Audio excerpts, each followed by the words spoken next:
show me the way when. Show me the way home.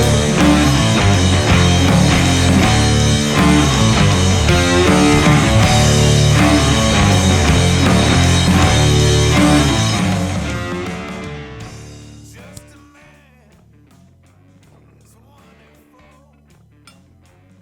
All right.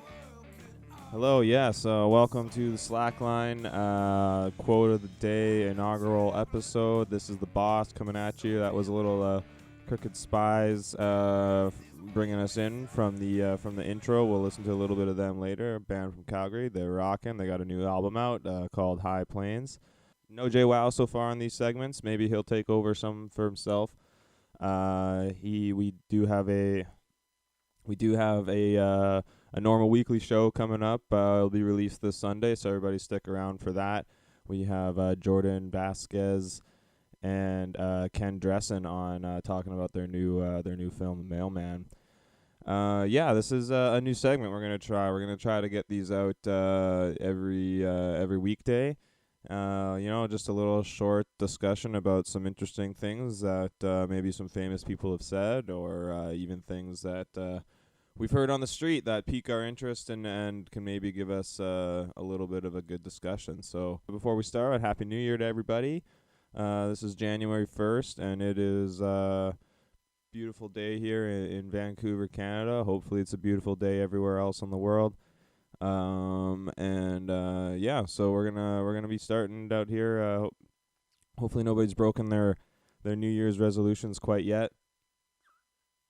I didn't necessarily make any, other than just to execute a few of my projects, and this is one of them. So we're starting today.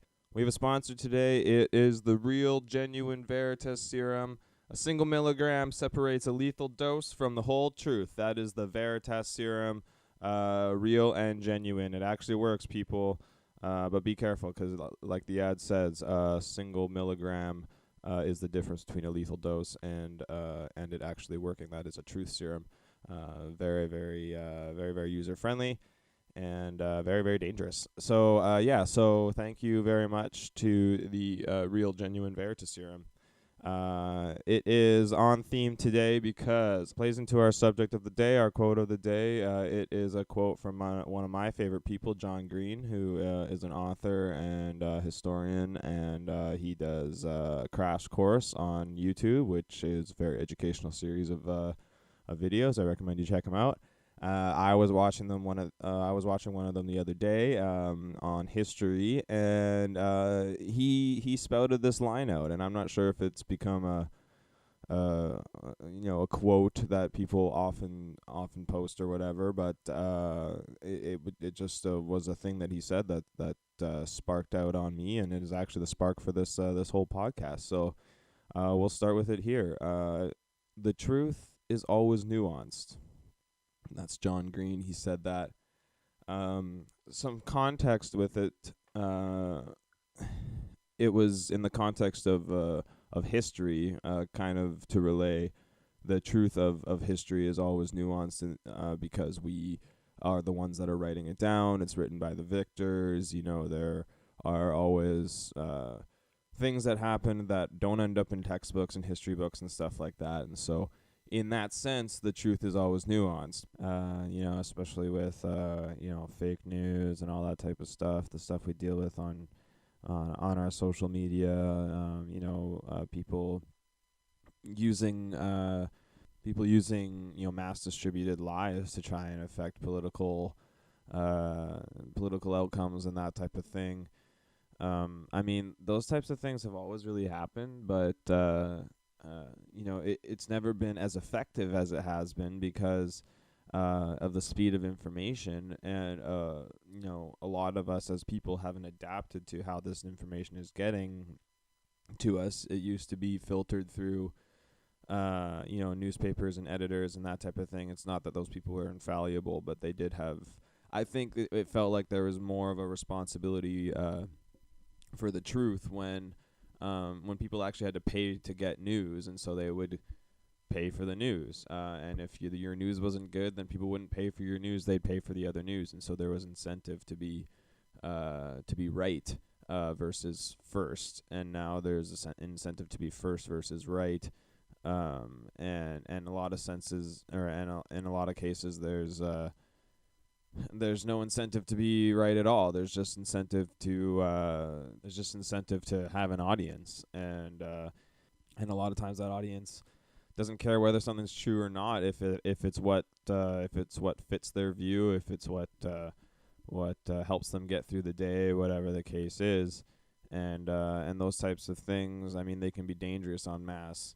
I just finished reading 1984, and that's obviously, for those of you who have read it, know that it's all about that. It's like the logical conclusion of a fake news society where everybody just accepts that the news is fake, and that the truth is relative, and that you just have to accept lies, because what can you do about it? There's nothing you can do about it. There's nothing you can trace to say that this was a lie or that this was the truth once or anything like that, because all records of any past that contradicts the current narrative gets erased. It's pretty scary stuff. It was a pretty bleak book, I'm not gonna lie, but it did make me think about the way that we're operating today, and it's a pretty dangerous slippery slope if people don't start to actually dig into what the truth actually is. And again, it's nuanced, according to this quote, and that fits into it, right? You have to dig for facts, and because the people that are reporting these things more than ever are not necessarily as interested in where their information is coming from. So it's up to us as consumers now that don't want to pay for news. I don't want to pay for it either. That's not an indictment, but that means that we have to dig through articles and dig through scientific journals and that type of thing, if you want the truth. And you know what? That's easier than ever to do as well, because it's all available at our fingertips. To be honest, like university papers, these crash course videos, like they're entertaining and they're fun, and the people are. I mean, John Green is the host of them, plus a bunch of his other colleagues do, a bunch of his other colleagues do segments on pretty much anything from mythology to world history to physics to astronomy. There's something for everything. So, there's no excuse for not knowing stuff anymore. And as far as what the truth is, as what we know it to be today, we have to start digging for it ourselves. But the reason that it hit me was because it's kind of a contradictory statement in my mind. The more I thought about it, the more I kind of, it really racked my brain. Was this whole idea of truth, which in my thought is a state of, like, it's an absolute state. Something's either true or it's not. But to say that that's nuanced to me, it seems contradictory. It just brought about some questions, about like what it means to actually know something. Like what does it mean when something is true? Like we have all of these, standards. Something like the distance to the sun from Earth, it's a factual distance. We can measure it. In that sense, though, it is still relative to our universe, and the physics that exists in our universe, and we don't know what's outside that. And so, to say that even that is true is not, it's true as far as we know. And in my opinion, when we discover these things, when people that work on these things discover these things, we have to, adapt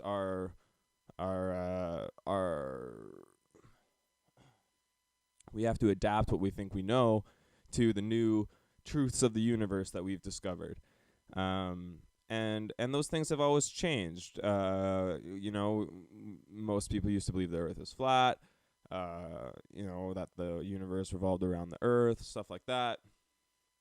we know those things to not be true anymore. But at one point, they were true. At one point, that is what was the prevailing belief in the world. So if everybody in the world believes something, is it true? I would argue not. If everybody in the world believed in the same religion, and it just turned out that we just die, that's our whole species could have lived this whole existence never knowing the truth about that thing, about death. So yeah, it's a really weird statement to me. The truth is always nuanced. And it even begs questions of knowing, and it also brings into question the ideas of kind of what it means to be right. If somebody thinks that something is going to happen just based on a feeling or something like that, and then that thing ends up happening, is that person right, or did they just make a lucky guess? The idea of being right, maybe it comes with the idea that you had knowledge before that led yourself to believe to be right. But I mean, within that realm of knowledge before, people could put anything from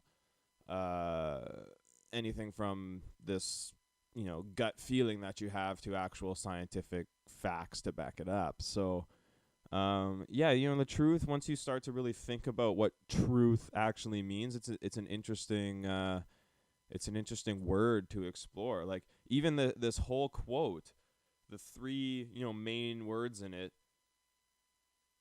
they're all kind of contradictory of each other. Like, to say something is always nuanced implies kind of no nuance. Again, back to the shared universe, the shared perception issue. I mean, even within that universe, there are and within our species, there are differences of truth that we see. Like take colorblindness, for example. There are people that see different colors than most of us see. There are people that taste different tastes than most of us taste. There are people that see the world in completely different realities. People, on the autistic spectrum, people with mental health issues, stuff like that. They see the world with a different reality, with a different perspective, and with a different truth, right? What if the grass is blue to somebody because they're colorblind? I don't know if that's how colorblindness works, I'm sorry. But if the grass is blue because somebody's colorblind, but I see it as green, who's right? I mean, that's the way that person sees the world, and that is right to them. It is blue to them. It's true that it is blue to them. So just because the rest of us see it, or the most of us see it as this green color, does that make it green? I mean, in reality, it's just the way the light is bouncing off of that object into our eyes. That type of concept always baffled my mind in science class. I remember thinking about it, like, how? So, what color is everything then? What color is a blade of grass? Is it just, if you could remove light, well, then it would be black. There would be absence of anything. You wouldn't be able to see anything. But it would still be there, right? In that darkness, what color is grass? It's kind of an interesting question. Again, it depends on who's looking at it and what type of light you're shining at it and all that type of stuff. So, even within those, I guess you could kind of say it is nuanced in that way, because even within those truths, there are facts. There are facts about how the light is moving. There are facts about why this person perceives it this way and this person doesn't, according to how their eyes are absorbing that radiation. So again, it comes down to it's a black and white truth.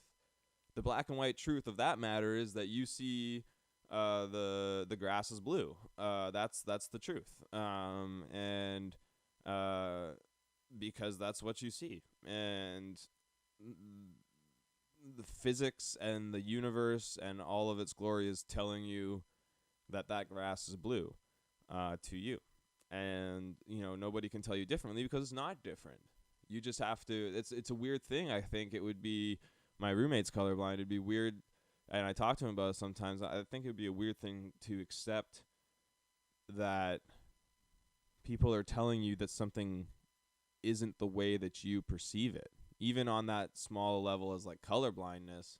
I can't imagine dealing with a totally different reality, people with like schizophrenia and stuff like that like maybe even see people that aren't there, or concoct whole different worlds and scenarios in their minds that, I mean, they're not there physically for everybody else, but this person's experiencing them. So in that case, are they really happening? I mean, they're reacting to them. They're hurting themselves because of. They're hurting other people because of it. Like, that must be their truth. Even though the vast majority of other people, this is the thing, is like, I don't want to say everybody else doesn't see that, because I don't know if there's people in the world that have like a shared sort of perception. That would be interesting to look at. Maybe a topic for a future episode of the full Slackline. But yeah, it'd be interesting to look at to see if there were people that,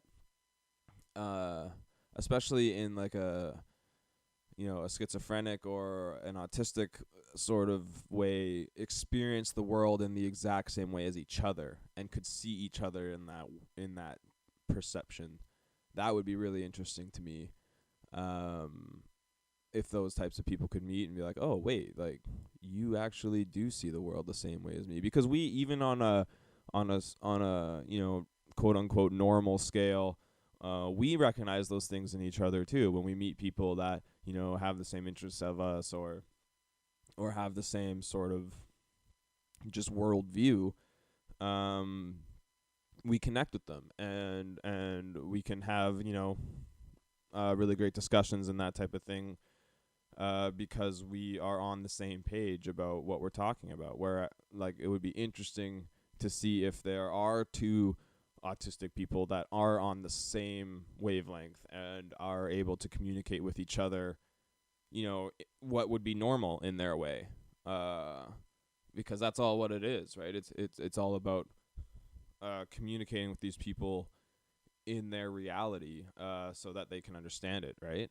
A little off track with that. I do find mental health and specifically autism a very interesting thing. So yeah, maybe we'll explore that like I said, on a further, more expanded version of the Slackline. But yeah, back to this quote, again, quote of the day: "The truth is always nuanced," by John Green. I mean, like, I guess it comes down to deciding whether or not like truth and certainty are the same thing, and whether or not there even is like certainty. It's like, again, the example of the distance to the sun, like that is a certainty, and whether that is I think it's like 93 million miles or something like that. Maybe whether it's 93 million miles to the sun within our universe, as far as measures of distance and stuff like that go, and if with outside that universe, if that distance is microns or whatever, or even smaller, then both of those things are true, are they not? Like we would have, in that scenario where this tiny little speck of life somewhere, and we've invented a method of distance measuring that makes sense in our brains, and we've applied it to measure our universe. Yeah, it's interesting once you start to think about measurements, where they really come from, and how they came to be. Like, actually, again, maybe that's a subject for a different podcast, but I like to laugh at the imperial system. I just said miles because my dad says it all the time, and he uses that fact of the sun all the time, and so I'm pretty sure that's right. I think it's like 120 million kilometers or something like that. So yeah, I mean, like we like to laugh at the imperial system because it really makes no sense. And how long is an inch? Well, it's this. How long is a foot? Well, it's 12 inches. Why 12? Who cares? Because this is how long a foot is. How many yards in a foot? Or how many feet in a yard? 3. Why? Because I said so. How many feet in a mile? Like 5,000 something, 182 or something stupid. Like, who says? Because I said this is a mile. Boom, here's a stick. Like, we laugh at that and say, like, well, the metric system makes way more sense. Everything's divisible by 10, which is all really true. But in the essence of it, what's the difference? Like, what is the base measurement for the metric system? Is it like a nanometer? You know, is it like, you know, the distance between hydrogen electron and its nucleus? Like, is that the base for it? 'Cause even then, like, that's a relative distance. So yeah, those types of things, they kind of blow my mind when we start to dig into a word like truth. So yeah, I guess maybe we can cut it there. A little short quote of the day, first episode. Again, that quote is from John Green. The truth is always nuanced. He is an author and creator of Crash Course on YouTube. We'd like to thank again Genuine Real Veritas Serum. A single milligram separates a lethal dose from the whole truth. That is Genuine Truth Serum. Make sure you're careful if you're trying to get some information out of somebody, because again, a single milligram separates a lethal dose from the whole truth. We'd like to thank everybody for listening. Thanks again. I am the boss on the Slackline quote of the day episodes, and we'll be back tomorrow with another quote of the day, and we'll let you out with some Crooked Spies right now. Heading out into 2018, and don't forget to follow us on Instagram at the.slack.line, and check out this on iTunes if you're listening on SoundCloud, and SoundCloud if you listen on iTunes. It's all available all the way around. So Happy New Year to everybody. Happy January 1st. Happy 2018. Hopefully everybody has a great year ahead, and we will see you tomorrow. Thanks a lot. Bye for now.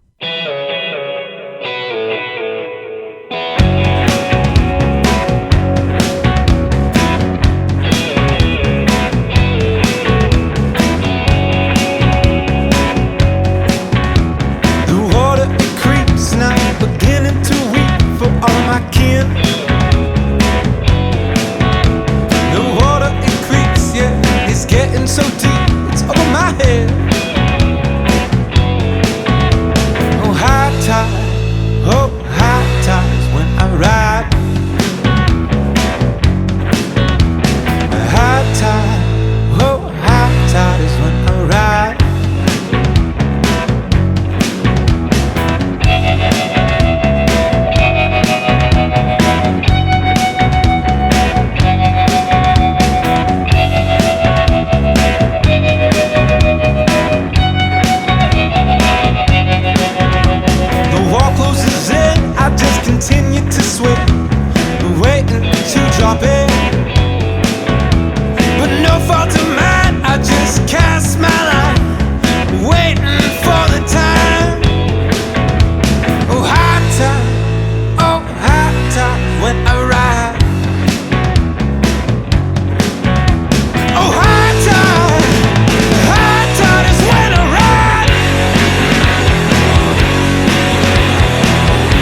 tide is when I ride.